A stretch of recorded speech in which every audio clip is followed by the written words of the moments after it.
one of the people I didn't realise, because the report didn't name any individuals, it just cited malpractice. It didn't name individuals or countries or parties. But clearly one of the people named was a Manchester MEP, a man called Den Dover, who it was revealed had paid £758,000 over a period of years to a company owned by his wife and daughter, which had been used not simply to pay staff, but also to carry out repairs to his home and to buy 3 cars. Though, as he told BBC Northwest a little while ago, one of them was a second-hand car, so maybe that's an improvement. To be fair to David Cameron, this was revealed in November, and he was immediately thrown out of the Conservative Party. It's an interesting anecdote about the Conservative Party. But well, it's very much the question, I think, because it puts it in context. The question is, how does the European Parliament restore its reputation? And how does it bring about change? There's some major changes coming in now from these elections, which have been hard fought for, and they will reduce the opportunity for graft. But there's still a philosophy agreed within the Parliament, and of different national structures. There was an Italian journalist on the radio today saying how disappointed he was with the House of Commons because it sort of set high standards for the rest of Europe. Whereas in Italy, they just assumed that their politicians were on the take in the make. And so, and unfortunately, those same politicians or their brothers and sisters come to the European Parliament and they're resistant to change. The principles, though, should be the same, and I suspect we all agree with these, that salaries, expenses should be set by an independent body, and there should be complete transparency. There should be open and honest declarations about all these things. Because if we want to secure change, it is just the absolutely essential starting point. I'll pass now to, I'm sorry, I don't know what you Michael, and then I'll pass this to the floor for questions. Well, the question is, should we be in the EU or out of the EU, and what would the economic impact be?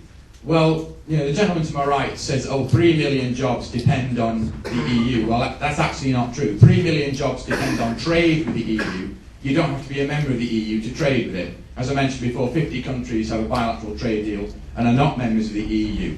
Also, if we were outside of the EU, we could sign our own international trade deals. At the moment we can't, because we're represented at the World Trade Organization by the EU. And the EU position always reflects what's good for France and Germany, never for individual countries other than them. So if we were outside the EU, first of all, we wouldn't be spending £40 million a day over there. We'd be spending it on our own hospitals and schools here. Secondly, we'd be free to make our own trade deals with the rising economic giants of the world. And I think that really says it all. Thank you. Okay, does anybody have any questions on expenses? Oh, what's it about? Go on.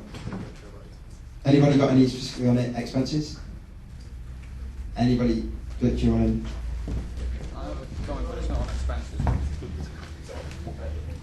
Do you agree with Stephen Fry that actually it doesn't matter, and that at the end of the day this is just small beer in a big pond, and at the end of the day this expenses is just media nonsense and journalists wanting to write stories?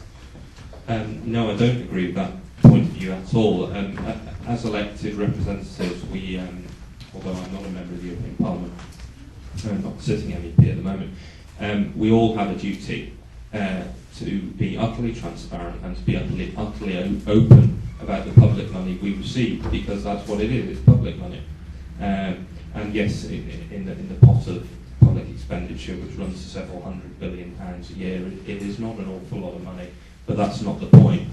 The point is, we, the public, have a right to see what income and what public money is being used to fund both salary and expenses. And certainly in terms of the MEPs and the Conservative delegation to the European Parliament, we have been, over the past 9 months, totally transparent. We publish our expenses on a website, and it's there for all to see.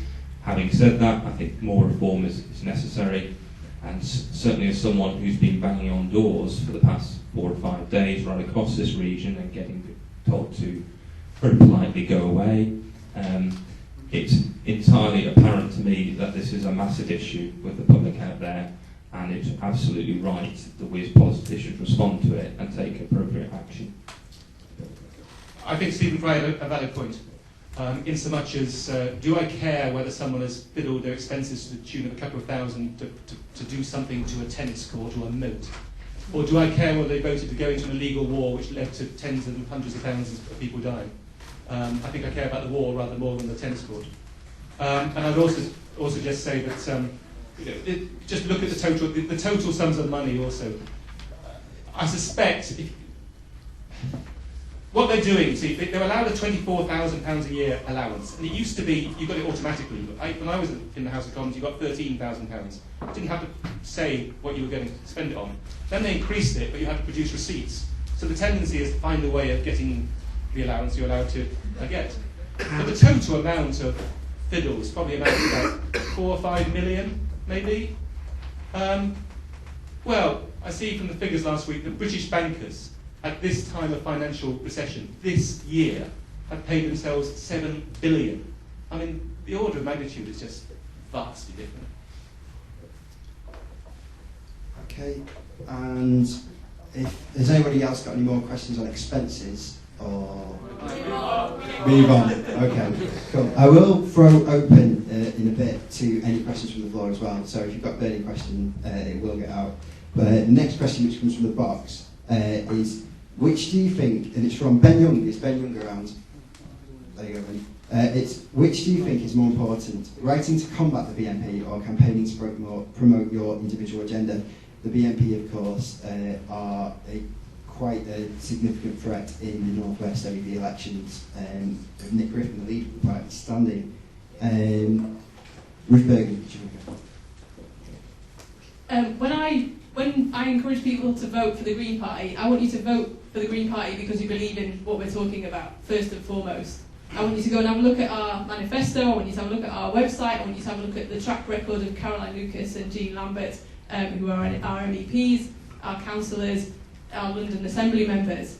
And I think, for me, that's the most important thing. But I do want everyone to go out and vote. And I'm hoping that as many people go out and vote as possible, and that they're not going to vote for the BNP. I think it would be a complete disaster for the North West if we had a BNP MEP, and then probably sometime in 2010 a Conservative government. I can't think of anything worse for women, for ethnic minorities,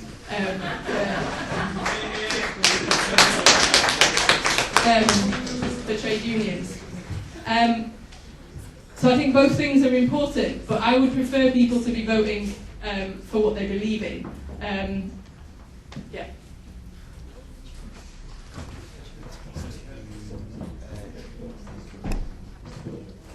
Well, I think the question is, do we concentrate on our own campaign, or do we devote at least some of that campaign to whatever you do, don't vote for the BNP?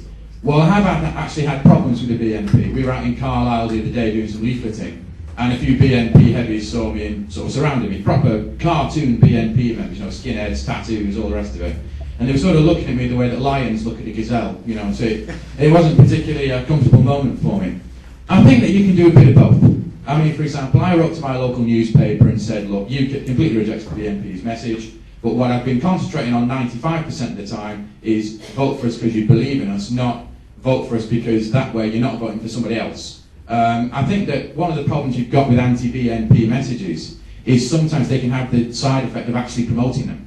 You know, if lots of leaflets go out saying whatever you do, don't vote BNP, people know about the BNP because the BNP aren't particularly rich. So by paying for an anti-BNP campaign, in a way, you're paying for a publicity campaign. The best thing to do is a very casual letter to your local paper, don't vote BNP, and spend the rest of your time focusing on your own campaign and just ignore them.